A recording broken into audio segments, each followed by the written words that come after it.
Election آپ نے اگر کروانے ہو 1 ہفتے کا کام ہے. اور تحریک انصاف کو پچھلے دور کے جو چیف جسٹس تھے، الیکشن کمیشن تھا، بار بار جو کہتے رہے، یہ میرے خیال میں 2019 سے کہا جا رہا ہے تحریک انصاف کو کہ آپ انٹرا پارٹی الیکشن کروائیں، نہیں کرواتے. اور جب انہوں نے کروائے تو وہ بھی مطلب ایک ٹوٹل کی ٹوٹل فیلم ہی تھی، ٹوٹل فیک قسم کے الیکشن کروا کے پھر وہ آگے تھے. لیکن جس کو الیکشن کمیشن نے پھر سپریم کورٹ نے جو ہے وہ ایکسیپٹ نہیں کیا تھا، اور اس کے نتیجے کے اندر تحریک انصاف سے بلے کا انتخابی نشان چھن گیا تھا. چیف جسٹس سپریم کورٹ نے بھی ماس دیتے ہوئے کہا کہ میں گھور علی خان، نیاز اللہ نیازی اور علی ظفر بھی تھے اس کیس کے اندر، ان میں سے کوئی دلائل دینا چاہتا ہے تو دے سکتا ہے. تو عامر خان بولے میں موجودہ بنچ کے سامنے دلائل نہیں دینا چاہتا، کیس کے لیے نیا بنچ بنے گا تو دلائل دوں گا. جیسے قاضی فائز نے کہا چلیں پھر گپ شپ کر لیتے ہیں، آپ کو سننے میں مجھے مزہ آتا ہے. نہیں، قاضی فائز آگے سے آئے پر نہیں ہوئے، انہوں نے اپنے آپ کو کنٹرول میں رکھتے ہوئے جو وہ تمام ریمارکس دیے. عامر خان نے کہا کہ محتسب ہونے کی درخواست تو دی جا سکتی ہے، جس وجہ سے مسرت ہلالی بولیں کہ پوچھا محتسب کیوں، جو آئین پر بات کرے اسے آپ محتسب ہو جائے گا، یعنی کہ جو آئین کے بات کرے، جو رول آف لا کی بات کرے تو وہ کیا محتسب ہو جائے گا. انہوں نے تو رول آف لا کی بات کی ہے قاضی فائز عیسیٰ نے. تو جبکہ چیف جسٹس پاکستان نے کہا کہ آپ باہر جا کر تقریر کریں، پھر اس کے اوپر جا کے چیف جسٹس نے کہہ دیا کہ بھائی اگر آپ کو بار بار یہی بات کہنی ہے، آپ نے دلائل نہیں دینے، تنقید کرنی ہے تو باہر جائیں، جا کے آپ نے تقریر جو کرنی ہے تقریر کریں. یہ کورٹ ہے، کورٹ کے اندر تقریر نہیں ہوتی، یہاں پہ دلائل دیے جاتے ہیں، یہاں پہ ایویڈنس دیے جاتے ہیں، یہاں پہ جو ہے وہ آرگومنٹ جو وہ کیا جاتا ہے، تو وہ آپ کر نہیں رہے. جس کے اوپر جیسے مظہر علی نے عامر خان سے مکالمہ کرتے ہوئے کہا کہ آپ کی جماعت کا انتخابات کا آئین بہت شفاف ہے، یا تو آپ ایسے آئین کو بدلیں یا پھر جو آپ کا انٹرا پارٹی الیکشن ہے وہ کروائیں. کہنے کا مطلب یہ ہے کہ ہر پارٹی کا ایک اپنا جو ہے وہ ان کا ایک اپنا آئین ہوتا ہے، اور تحریک انصاف کا آئین بڑا ٹائٹ ہے، اور جو انہوں نے الیکشن کروائے اپنے آئین کے مطابق نہیں کروائے تھے، جس کی وجہ سے ان کا پاس سے انتخابی نشان بلہ جو تھا وہ چھن گیا تھا. پھر بیرسٹر علی ظفر روسٹم پر آئے، آ کر 26ویں آئینی ترمیم کا حوالہ دیا. آپ دیکھیں نا وہ تحریک انصاف جو پارلیمنٹ کے اندر، سینٹ کے اندر، اور بیرسٹر علی ظفر آپ کو پتا ہے یہ سینیٹر بھی ہیں، اور یہ وہ سینیٹر ہیں جنہوں نے 26ویں آئینی ترمیم کے خلاف ووٹ دیا ہے. اور اب بات کیا کریں سپریم کورٹ کے اندر کہ چونکہ 26ویں آئینی ترمیم پاس ہو گئی ہے اور اب یہ بینچ جو ہے وہ سپریم کورٹ کا اس کیس کو نہیں سن سکتا، اب آئینی بینچ جو بنے گا وہی سنے گا. تو اس کے وہ چیف جیسے قاضی فائز عیسیٰ نے کہا کہ یہ ابھی تو ہمارے پاس اس کا نوٹیفیکیشن نہیں آیا، جب نوٹیفیکیشن وغیرہ آئے گا تو پھر جو ہے وہ اس معاملے کو دیکھیں گے. لیکن یہ معاملہ تھا سپریم کورٹ کے اندر، اور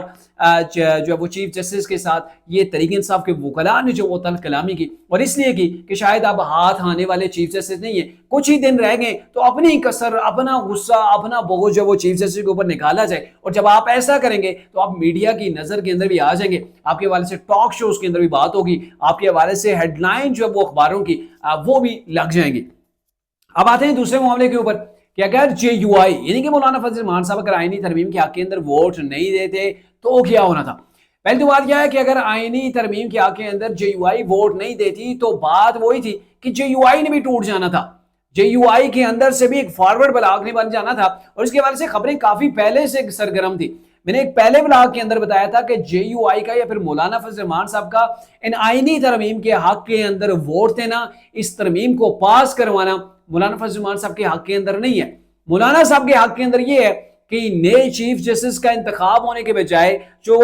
موسٹ سینئر چاہتے ہیں جیسے منصور علی شاہ، اگر وہی چیف جسٹس پاکستان بن جاتے ہیں تو یہ مولانا کے لیے اچھا ہے، کیونکہ وہ آئیں گے اور اسے بڑی تقویت ملے گی تحریک انصاف کو. اور امید ہے کہ یہ جو 2024 کے 8 فروری کا الیکشن تھا اس کو کالا دم قرار دے دیں، نئے الیکشنز ہوں. اور آپ کو پتا ہے ابھی مولانا کے ہاتھ کے اندر کوئی خاص چیز نہیں ہے، یہ جو ہے وہ وفاق کے اندر بھی نہیں ہے، پروویژنل اسمبلی کے اندر بھی ان کو کوئی خاص چیزیں نہیں ملی ہوئی ہیں، نہ تو یہ صدر پاکستان بن سکے، نہ ہی کوئی اپنا بڑا مقام بنا سکے، نہ ہی ان کے ہاتھ کے اندر کوئی بڑی سیٹیں آئی ہیں. تو مولانا فضل الرحمان کو فائدہ یہ تھا کہ یہ الیکشن جو ہے وہ کالا دم ہو جائے، نئے الیکشن ہوں، اور نئے الیکشن کے اندر یہ تحریک انصاف کے ساتھ مل کے اپنی گورنمنٹ بنا لیں. اور چونکہ تحریک انصاف کے والد سے جو باتیں ہو رہی تھی کہ وہ جو ہے وہ دوبارہ زیادہ سیٹیں نہیں گی، پہلے ہمارے ساتھ جو وہ دھاندلی ہوئی ہے، تو مولانا فضل الرحمان صاحب خوشی سے اس آئینی ترمیم کا حصہ نہیں بنے. انہوں نے جیسے پوری گورنمنٹ کو، پوری وفاق کو، پوری فیڈریشن کو گھمایا، اور مجھے یوں لگتا ہے کہ سب کی لیمٹ جو وہ کراس ہو گئی تھی مولانا کو مناتے مناتے. اور مولانا نے جو آئینی ترمیم دی تھی ان کے اوپر امپلیمنٹ بھی ہوا. اب جو آئینی ترمیم 26ویں آئینی ترمیم کے تحت جو وہ آئی ہیں اس کے اندر مولانا کی بھی وہ ترمیمیں بھی ہیں جو انہوں نے لکھ کر پارلیمنٹ کے اندر وہ کمیٹی کو دی تھی. تو معاملہ یہ ہے کہ اگر مولانا اس چیز کے خلاف جاتے تو مولانا کی پارٹی نے ٹوٹنا تھا. مولانا کے جو پارلیمنٹیرین تھے, جو ان کے سینیٹرز تھے, وہ کہا جا رہا ہے کہ وہ ایگری تھے کہ وہ اس ترمیم کے حق کے اندر ووٹ دیں گے. یعنی کہ مولانا فضل الرحمان صاحب نے جو ابھی اپنا مقام بنایا, تمام پارٹیوں کے ساتھ کوارڈینیشن کیا ہے, ایک بڑے لیڈر کے طور پر اپنے آپ کو سامنے لے کر آئے, اور آئینی ترمیم کے اندر ان کا اچھا خاصا جو ہے وہ حصہ بھی ہے. انہوں نے بہت سے آپشنز تھے, بہت سی ایسی کلاس تھی اس آئینی ترمیم کی جو انہوں نے پاس بھی کروا دی ہیں. تو اگر یہ ایسا نہیں کرتے تو میرے خیال میں یہ اپنے پاؤں کے اوپر کلاڑی مار دیتے. دوسری جانب گورنمنٹ کے لیے لازم و ملزوم تھا کہ وہ آئینی ترمیم کو پاس کروائیں, کیونکہ جیسے منصور علی شاہ کی وجہ سے گورنمنٹ کافی پریشان تھی کہ اگر وہ آ جاتے ہیں الیکشن ڈی ریل ہو جائیں گے, وہ جب وہ قلعدم ہو جائیں گے, اور پھر سارا کچھ بنایا گیا, جو کچھ بلڈ اپ کیا گیا, جو کچھ معیشت کے لیے کیا گیا, جو اپنے لیے کیا گیا, وہ تمام کا تمام جو وہ بہ جائے گا. تو اس وجہ سے اب ان کو آئینی ترمیم کرنا پڑی. مولانا فضل الرحمان صاحب خوشی سے جو ہے وہ اس ترمیم کا حصہ نہیں بنے. اور دوسری جانب مولانا صاحب بھی کہہ رہے ہیں,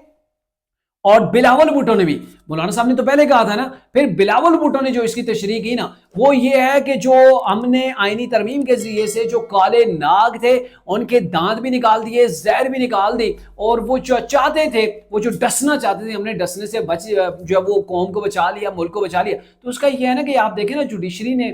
پاکستان کے اندر کیا کچھ کیا ہے. وہ ذوالفقار علی بھٹو سے لے کے میاں نواز شریف صاحب,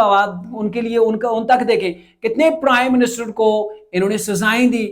جو وہ سزائیں موت تک جو ہے وہ ان کو پہنچا دیا, ان کی گورنمنٹ کو جو وہ گرا دیا جاتا تھا. اور ریسنٹلی جو پچھلے چیف جسٹس آف پاکستان تھے, اور اس سے چیف پچھلے جو تھے ثاقب نثار صاحب, انہوں نے کیا کچھ گل کھلائے, یعنی کہ اپنے مفاد کے لیے, سیاسی پارٹیوں کے مفاد کے لیے انہوں نے جب وہ ملک کا بیڑا کر کے ہے, اور ایسے فیصلے کیے, ایسی تشریحیں جو وہ کرتے رہے کہ اب کوئی بھی جو وہ ضرورت محسوس کی گئی کہ دوبارہ سے کوئی چیف جسٹس جو وہ ایسے اقدامات نہ اٹھا سکے. اب یہ سو موٹو کا ایکشن بھی جو وہ نہیں لیا جا سکے گا اتنی آسانی کے ساتھ. اور دوسرا آئین کی تشریح کے لیے اب الگ سے ایک آئینی بنچ بن گیا, اور آنے والے ٹائم کے اندر آپ دیکھیں گے مزید آئینی ترمیم بھی ہو سکتی ہے, آئینی عدالت بھی آنے والے ٹائم کے اندر بن سکتی ہے. تو یہ کچھ تھی آج کی اپڈیٹس جو آپ کے آج کے ولاگ کے اندر آپ کے ساتھ ڈسکس. اگلے ولاگ کے لیے اجازت دیجیے, اللہ حافظ.